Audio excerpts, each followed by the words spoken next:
Donc, je vais présenter un deuxième projet qui s'intitule Prévention et réduction de l'usage du protoxyde d'azote chez les jeunes. Euh, pour démarrer, je vais simplement commencer par présenter ma structure, l'association Avenir Santé. On est une association qui, depuis 20 ans maintenant, on intervient auprès des jeunes en prévention et réduction des risques dans différents milieux.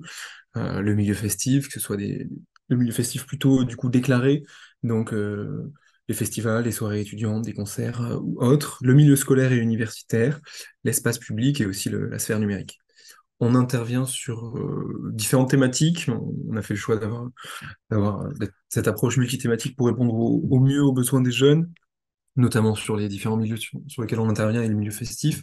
Et donc, c'est à la fois la consommation de produits, les addictions, le risque auditif, les accidents de la circulation et tout ce qui est vie affective et sexuelle. Un peu les grandes approches de l'association, c'est se baser sur l'effet pair, et donc notamment en faisant intervenir des jeunes auprès d'autres jeunes et de toujours travailler avec ce rapport de jeune à jeune. Pour ça, on mobilise notamment des volontaires en service civique qu'on accompagne et qu'on forme tout au long de leur mission et qui nous accompagnent sur les interventions. Une approche ludique aussi, pour réussir à aborder la santé de manière légère et pour réussir à intéresser les jeunes à ces thématiques-là. Mais aussi ne pas intervenir uniquement sur les jeunes, mais réfléchir aussi à l'environnement dans lequel évoluent ces jeunes. Et donc, c'est peut être soit former des professionnels qui peuvent construire l'environnement des jeunes, soit sensibiliser des acteurs de cet environnement-là, les organisateurs de soirées notamment en France. Avant de présenter le projet, on peut aborder la question du produit, le protoxyde d'azote, qui n'est pas forcément connu du grand public. C'est une substance qui a plusieurs noms, le protoxyde d'azote, l'oxyde nitreux, le proto, le gaz hilarant, le ballon, les bonbonnes. C'est donc bien un gaz, un mélange d'atomes d'azote et d'oxygène. À noter que c'est aussi un puissant gaz à effet de serre, 300 fois plus puissant que le CO2.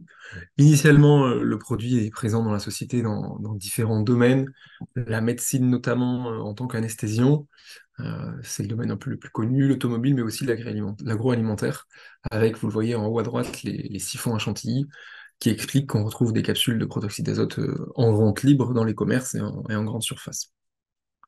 Et aussi, du coup, le produit a été détourné de son utilisation à des fins récréatives, essentiellement par des jeunes.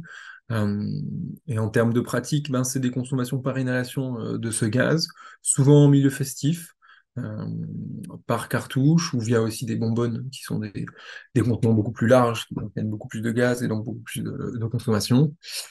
Parfois aussi la mise en place dans certaines soirées de ce qu'on appelle des bars à proto, où là, alors on est surtout sur parfois des soirées étudiantes et où l'organisateur va de lui-même s'équiper en produit et le mettre à disposition de manière facilitante et gratuite auprès des gens qui viennent sur la soirée.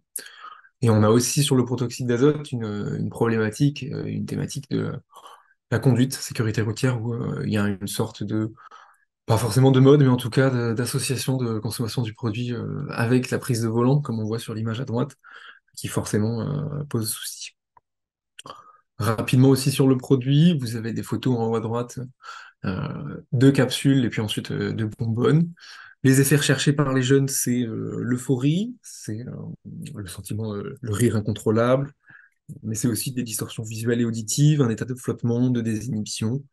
C'est un produit qui va vraiment être considéré comme pas une drogue, parce que les effets sont rapides, on le voit, 2 à 3 minutes, et que les conséquences à long terme sont pas forcément visibles. Et comme il y a un caractère légal aussi, il y a vraiment cette image d'un produit qui a des petits effets et qui n'a pas de risque. Alors qu'en termes de risque, il en existe forcément. Euh, on les distingue un peu en deux catégories. D'abord, les risques immédiats de la consommation. Ça va entraîner des vertiges et donc forcément des chutes et des blessures. Des brûlures, si lorsque la consommation est directe sur les cartouches. Mais aussi un perte de réflexe de tout et de la déglutition. Et quand les consommations sont très fortes et répétées, ben une asphyxie aussi. À long terme, le produit a vraiment beaucoup d'effets, alors quand même essentiellement dans des cas où les gens sont sur une consommation qui est massive, mais ça reste inquiétant. Des effets sur la mémoire, sur le trouble de l'humeur, du rythme cardiaque, et puis surtout, ce dont on entend beaucoup parler et qui est quand même le plus décrit, c'est des atteintes neurologiques, des paralysies des membres, des pertes de sensibilité, des tremblements, des choses comme ça. Le constat en termes de données de consommation, avec les chiffres qu'on a aujourd'hui, euh, selon une étude faite entre 2015 et 2017, sur 10 000 étudiants interrogés, c'est un quart qui ont déjà consommé ce produit-là au cours de leur vie. À l'adolescence, en troisième, c'est 5%, et un produit beaucoup plus présent chez les hommes que chez les femmes. On l'a dit sur les pratiques, c'est essentiellement en soirée, en groupe, avec un produit qui est très rarement consommé seul, qui est très souvent associé d'alcool. Et surtout sur ce produit-là, mais c'est le cas sur beaucoup d'autres, un rôle des pairs et des réseaux sociaux dans le fait de diffuser cette pratique et cette consommation, et un produit qui est perçu comme sans danger. On retrouve depuis maintenant quelques années des, euh, des cas cliniques et des conséquences forcément. Le nombre signalé dans les centres d'addictovigilance, qui sont quand même beaucoup plus en augmentation. L'augmentation des cas graves aussi, qui touchent surtout les jeunes, on le voit, 22 ans avec 10% de mineurs, et des conséquences cliniques qui vont se diversifier et qu'on va voir apparaître, alors que c'est quelque chose qu'on ne voyait pas avant. Donc, comme je l'ai dit, c'est les complications neurologiques, notamment, entre autres.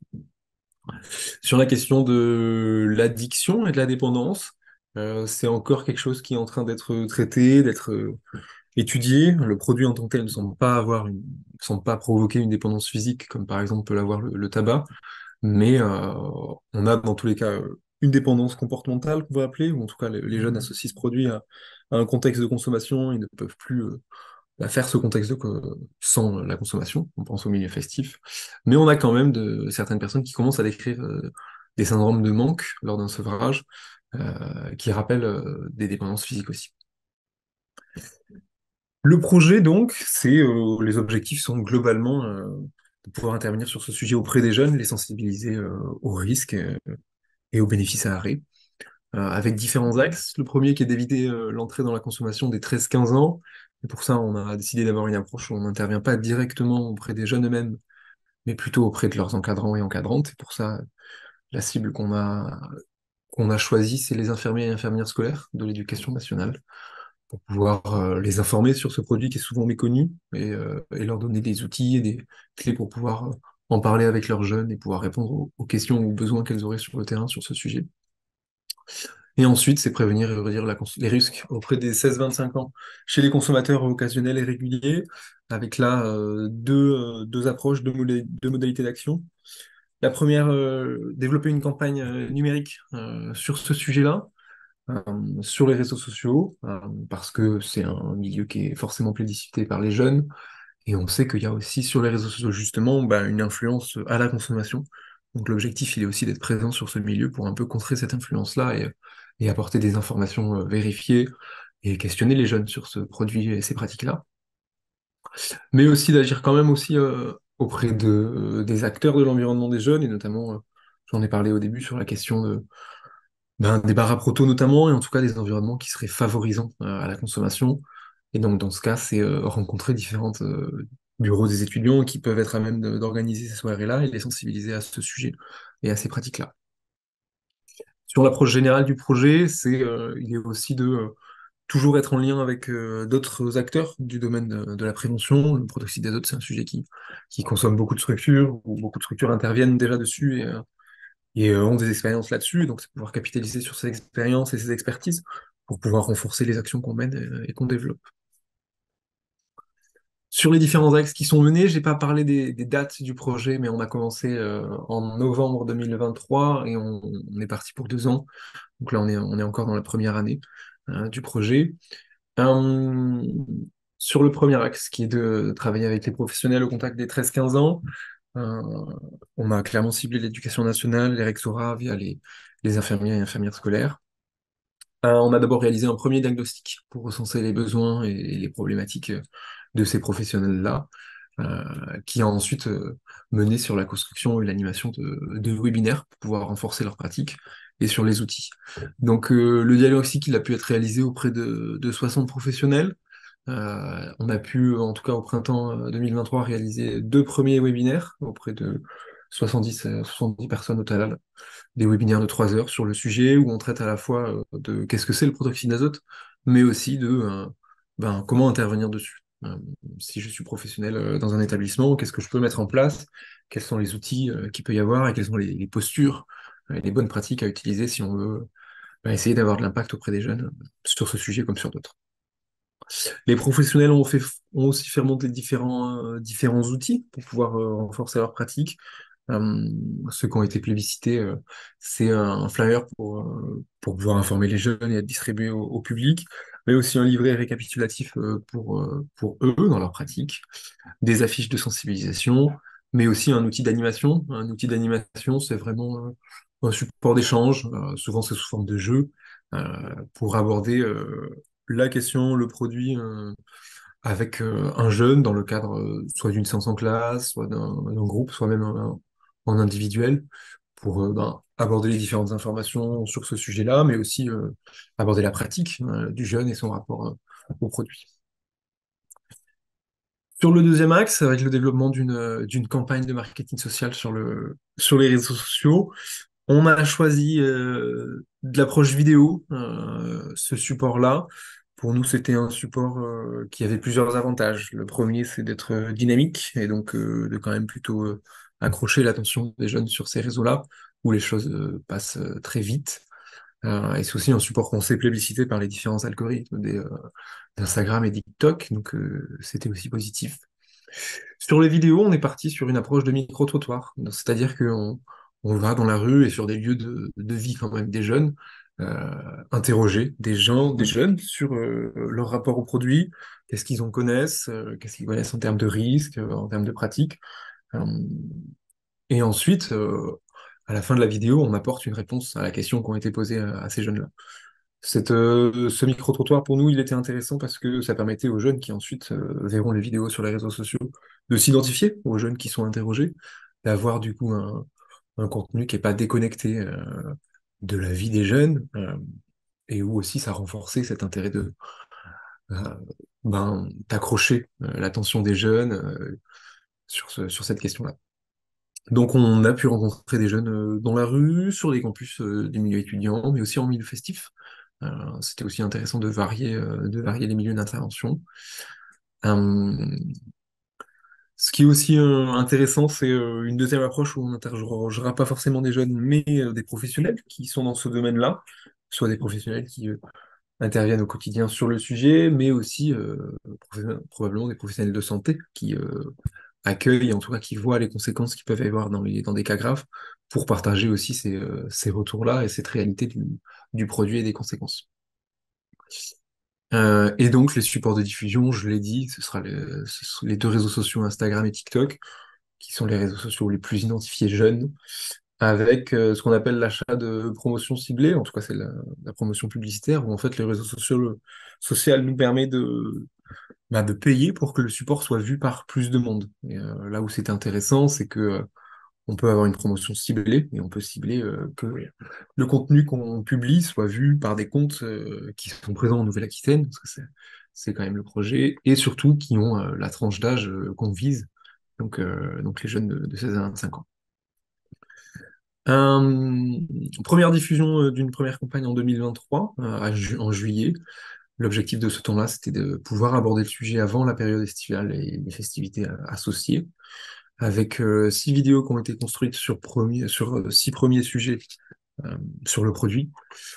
D'abord la définition du produit, mais aussi les risques immédiats, les risques à long terme, la notion avec l'écologie, parce qu'on sait que, je l'ai dit tout à l'heure, soit sur l'effet de gaz à effet de serre, mais surtout sur les cartouches que les gens ont tendance à laisser aussi sur l'espace public.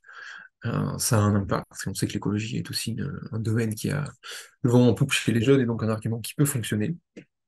Mais aussi interroger pas uniquement les jeunes sur leur rapport au produit, mais aussi sur qu'est-ce que c'est faire la fête? Est-ce que c'est forcément faire la fête avec des consommations de produits? Et pouvoir les interroger pour aussi valoriser des comportements où il n'y a pas de consommation. L'objectif, il était à la fois d'avoir une campagne qui quand même traite du produit forcément, mais où on est aussi sur la réflexion en tout cas, on n'est pas toujours sur parler du produit, de ses conséquences et de ses risques, mais aussi sur qu'est-ce qui peut exister dans les pratiques de soirée sans forcément une consommation. Chaque vidéo a été déclinée en 2 formats. C'est une décision qu'on a prise pour maximiser l'attention des jeunes, on va dire, et en tout cas aussi capitaliser aussi sur les promotions qu'on allait faire, avec la notion que 1 minute 30 sur Insta et sur TikTok, c'est extrêmement long. Les vidéos plébiscitées les plus vues, souvent, c'est vraiment très très court.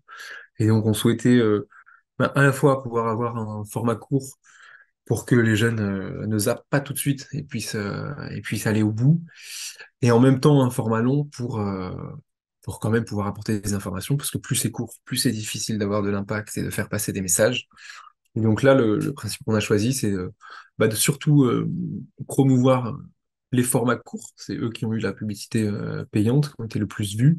Et sur ces formats courts, ils orientaient et ils redirigeaient vers des formats longs que les jeunes pouvaient ensuite directement consulter pour avoir plus d'informations.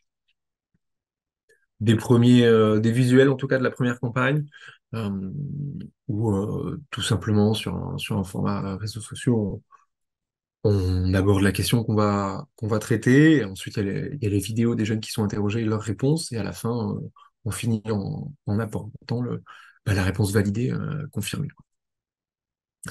Des premiers chiffres aussi sur cette campagne de juillet. Sur Instagram, on est entre 40 000 et 70 000 vues par vidéo pour 350 000 au total. Alors, c'est pas le nombre de personnes, c'est le nombre de vues. C'est-à-dire que forcément, les vidéos peuvent être vues, les différentes vidéos peuvent être vues par la même personne. Et sur TikTok, 30 000 par vidéo, 150 000 au total. C'est des chiffres qui sont intéressants en termes d'amplitude, mais qui répondent pas notamment à toutes les questions qu'on peut se poser après la diffusion d'une campagne, notamment sur l'impact. Et donc pour ça, on va aller plus loin sur cette évaluation, auprès de groupes physiques notamment, pour réussir à interroger via la passation de questionnaires l'impact que a eu cette campagne auprès des jeunes.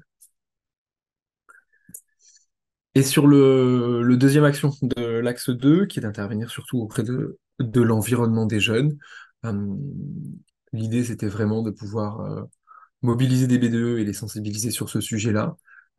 C'est quelque chose qu'on est en train de mener au fur et à mesure, en fonction des différentes demandes qu'on reçoit des BDE, des étudiants qui souhaitent souvent être formés sur des thématiques aussi plus générales à l'organisation de soirées, et sur lesquelles, sur ces temps-là, on va pouvoir réaliser un vrai focus sur qu'est-ce que c'est le protoxyde d'azote et qu'est-ce qu'on peut mettre en place.